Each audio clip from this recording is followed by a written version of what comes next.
નજર કરીએ અન્ય સમાચાર પર ગીર સોમનાથના તાલાલામાં ભૂકંપના 9 જેટલા આંચકા અનુભવાયા છે।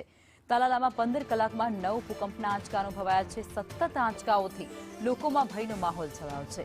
વહેલી સવારે 3.2 તીવ્રતાનો ભૂકંપનો આંચકો અનુભવાયો હતો, ત્યારે વહેલી સવારે લોકો પોતાના ઘરની બહાર દોડી આવ્યા હતા।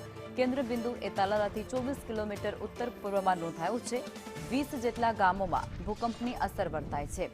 હિરણવેલ, ચિત્રાવડ, બોરવાવ ગીરમાં પણ આ ભૂકંપ આંચકાની અસર વર્તાય છે, ત્યારે વાઘા ગીર સહિત જે ગામો છે તેની અંદર પણ ભૂકંપના આંચકા અનુભવાયા છે।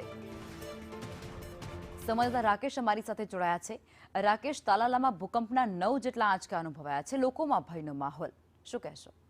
ચોક્કસથી થોડા સમય અંતરે આંચકાઓ તો આવતા જ રહેતા હતા, પરંતુ ગઈકાલે તારીખ 29ના રાત્રિના 2 ને 2:30 વાગ્યાથી લઈ અને બપોરે 4:30 વાગ્યા સુધીમાં 9 જેટલા આંચકાઓ તાલાળામાં નોંધાઈ ચૂક્યા છે, અને જેના પગલે ક્યાંક ને ક્યાંક હવે જે ગ્રામ્યજનો છે તેમાં પણ ભય જોવા મળી રહ્યો છે।